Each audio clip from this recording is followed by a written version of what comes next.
Now, let me talk to you a little bit about what I do. I'm a singer-songwriter. As a matter of fact, I'm a Grammy-nominated singer-songwriter. And, thank you. And I've been writing for many, many, many, many years. And it took me about 20 years to get good. You know, where people would say, no. You know, I know you've heard that, right? Is there anyone here who's heard that? No. All right. I got a rejection. So, you've only gotten one rejection? I only submitted one. All right, so how many people have already had those no, that word no? Okay, maybe just a couple, huh? All right, so look, I work from the point of view as an actor. I'm a singer-songwriter actor, and I've done a lot of television, very small roles. You know, certainly it's not my first career. But I really feel that there's a lot of things missing for people when they're performing, because the sound of the voice seems to be the only thing that's present in the mind of the singer. And when you're doing that, you're really leaving a lot of yourself out of the equation. It's really important to have the three systems.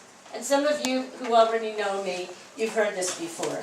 But there's the technical, that's how good do you sing, you know, how do you do the exercises, how do you make application of technique into material.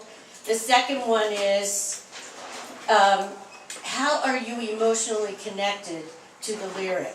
Because I can tell you one thing, once you write that lyric, that job is done. Now you are the performer of that lyric, or the actor. If you want to submit for film and television, you have to write from a character point of view.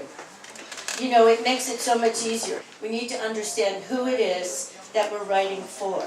Who is the character? Where does the music go? Unless you're going to be a star, you're probably submitting for film and television. So once you write that lyric, you no longer have that job anymore. You're not just the songwriter. Now you are the performer, if you are the one performing. Does that make sense? Yes. So you want to be emotionally connected to the lyric. And the way that I do it is to give you exercises which will help you to make an emotional choice on every single line. Because in real life, we do make an emotional choice. But somehow when we start to sing, we go, oh no, I can just sing. But it's void of all of that energy that happens when you're feeling something. And so if you are somebody who doesn't know how to access that, that's something that I do. The third element is the physicality of the music. If you are dealing with a track that doesn't move you physically, that's the wrong track.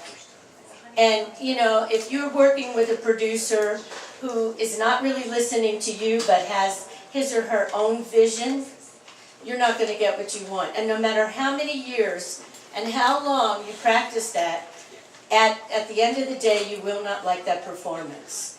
And I've had that experience myself until I finally started to produce. And it's really important when you're working with a producer to do the research of who you are as an artist.